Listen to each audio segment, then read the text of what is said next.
Bonjour à tous et bonjour à toutes, un nouveau numéro d'Israël demain et aujourd'hui on va parler de technologie et de mitzvot quand un site va vous permettre de faire une mitzvah.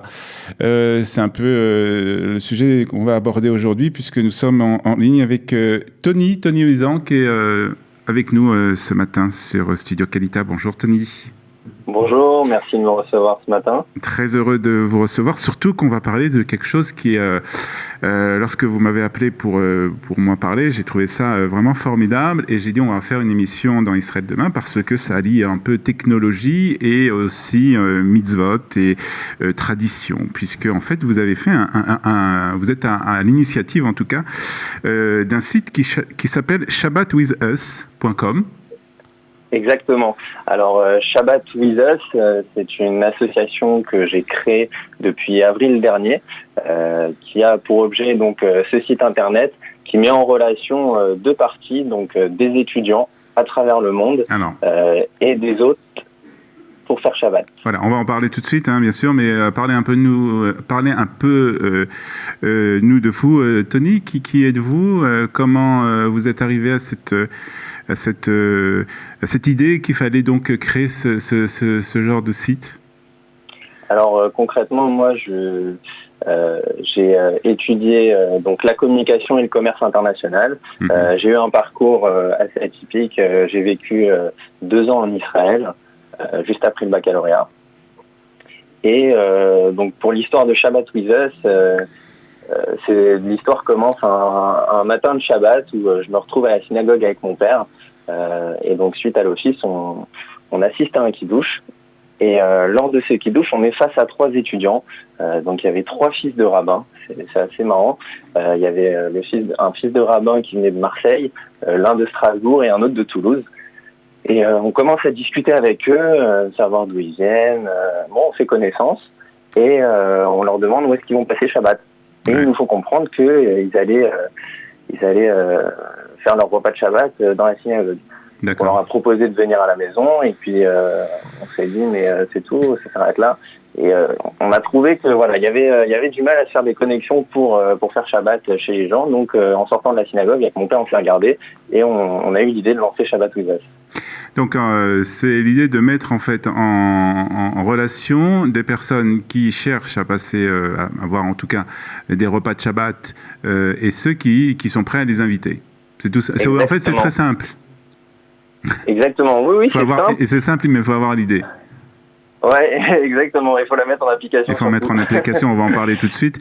Et donc, vous voyez donc ces jeunes, vous les invitez, vous dites bien entendu, c'est possible et c'est pas que possible, c'est même sûr qu'il y a d'autres jeunes et ce sont souvent des étudiants qui sont en fait, on va dire, en délocalisation, pratiquement, qui ne sont pas donc proches de leur famille et qui cherchent à passer Shabbat.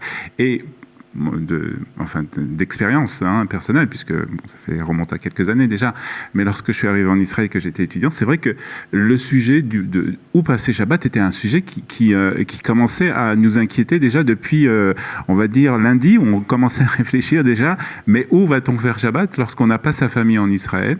C'était mon cas, par exemple, c'était de savoir comment on va faire pour Shabbat, parce que c'est vrai que Shabbat, on a envie de se retrouver dans une famille, d'avoir un bon repas, d'avoir un endroit chaud où on peut se retrouver, et donc c'est vraiment quelque chose qui préoccupe en fait les étudiants qui sont bien entendu en Israël et qui sont tout seuls, mais pas seulement, ça peut être aussi des étudiants qui font des études loin de leur domicile, loin de leur famille.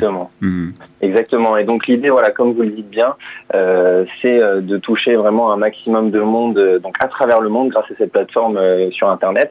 Et l'idée aussi que j'ai eue ensuite, et qui va rendre service, je l'espère, à beaucoup de monde, c'est qu'en fait, on a créé cet espace qui permet de briser la glace. Je m'explique.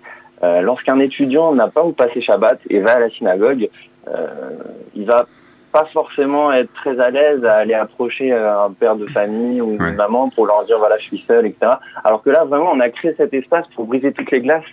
Les deux parties sont là savent pourquoi ils sont là.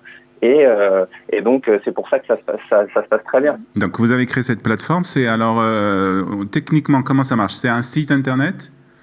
Alors, techniquement, voilà, vous allez sur le site internet shabbatwithus.com, vous avez deux possibilités. Soit vous vous inscrivez en tant que hôte d'accueil, D'accord. soit vous vous inscrivez en tant qu'étudiant, donc pour être reçu Shabbat. Suite au processus d'inscription, donc il y a un petit questionnaire, il faut bien évidemment, il y a une partie sécurité où il faut mettre sa carte d'identité ou son passeport, son certificat de scolarité pour les étudiants. Il y a un petit questionnaire de judéité pour voilà, sécuriser un petit peu tout ça. Et une fois que vous êtes admis dans la plateforme, alors les étudiants ont accès à une map de géolocalisation et ils vont taper l'adresse où ils se trouvent à un Shabbat. Que ce soit la semaine prochaine ou dans un mois au Canada quand ils seront en vacances, peu importe. Et là, va s'afficher sur la map tous les foyers qui se sont inscrits sur la plateforme et qui seront aux alentours de l'adresse donnée par l'étudiant. Donc l'étudiant pourra solliciter. Alors est-ce que c'est seulement pour les repas ou c'est aussi pour dormir chez la famille? Non, c'est seulement pour les repas. D'accord. Ouais. Vendredi soir et samedi midi. D'accord. Et autre question, est-ce que sur cette plateforme, on peut dire, voilà, moi je mange cette cache-route, je voudrais une famille qui soit à un niveau de religion comme ça, un peu moins. Enfin, est-ce qu'on peut aussi choisir, entre guillemets, son niveau sa famille plus ou moins? Bien sûr. Alors, bien évidemment, voilà, il y a différents, j'aime pas dire ce mot, mais il y a différents niveaux de religiosité dans notre communauté. Donc, on y a prêté attention.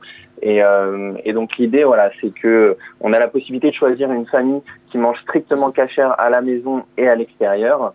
Une famille qui mange strictement cachère chez soi, mais qui va faire un petit peu moins attention à l'extérieur, on va dire, et des gens qui ne mangent pas cachère du tout. Et on a également mis la possibilité de mettre l'information si les personnes sont chômeurs Shabbat ou non. D'accord. Donc en fait, c'est ouvert vraiment à tout le monde. Ça peut être aussi une famille, disons, qui fait Shabbat, qui peut-être pas entièrement, qui n'est pas chômeur Shabbat, mais en tout cas qui fait des repas de Shabbat et qui a envie d'inviter des personnes. Et donc là, on peut aussi, si on n'est pas non plus très religieux, encore une fois, ce sont des termes que j'aime pas moi non plus, on peut trouver aussi son bonheur, en fait, entre guillemets. Exactement. L'idée, c'est vraiment d'ouvrir les frontières à toutes les personnes de notre communauté et voilà, de permettre à tout le monde de pouvoir faire la tradition du Shabbat qui est essentielle à mon sens dans notre religion. Donc vous avez créé alors c'est une association et un site en fait. Pourquoi avoir créé aussi l'association? Parce que ça va de pair en fait. On avait besoin de déclarer une entité juridique et donc comme c'est un service que l'on rend aux étudiants gratuitement, c'est du bénévolat que je fais. Donc j'ai créé une association loi 1900. Alors donc c'est un site qui est tout jeune puisque je crois que c'est même pas un mois déjà. Alors le site, oui, il vient de sortir il y a tout juste un mois, le 17 décembre très exactement. D'accord, il y a déjà des inscrits? Alors on en a une quarantaine, ouais. D'accord, très bien. Une quarantaine, on a à peu près 200 et quelques personnes sur notre page Facebook, que j'invite d'ailleurs nos auditeurs à aller liker. Et voilà. Très bien, donc c'est quelque chose qui est très important puisque ça permet de mettre en relation des familles et des étudiants qui ont envie de passer un repas de Shabbat ou des repas de Shabbat donc dans des familles. Donc c'est très simple, encore une fois, c'est un site shabbatwithus.com, c'est le nom du site. Vous rentrez, vous vous inscrivez, que vous soyez un étudiant ou que vous soyez une famille, et vous permettrez ainsi à d'inviter ou d'être reçu dans des familles. Est-ce qu'il y a d'autres projets, Tony, dans ce domaine? Est-ce que vous avez encore d'autres idées? Écoutez, on pense à créer l'application très prochainement. On attend que les inscriptions augmentent un petit peu. D'accord. Et voilà, par la suite, ce serait de rendre encore plus facile, bien que le site soit très facile d'utilisation aujourd'hui. Mais voilà, les jeunes aujourd'hui sont plus enclins à utiliser les applications smartphone, donc on y pense. Vous avez vous-même une formation comme ça dans la réalisation de sites ou d'applications, ou vous avez fait appel à d'autres personnes? Oui, non, j'ai sous-traité à une agence de développement web pour ce faire, mais je suis effectivement issu d'une formation. Donc j'ai fait après mes études dans le commerce, j'ai intégré une école de communication et j'ai fait ma licence et mon master en communication. Donc, d'accord. Voilà. Est-ce que vous avez pris contact avec des personnes, des personnes dans la communauté à Paris en particulier, justement, pour essayer de faire connaître cette application, enfin ce site pour le moment?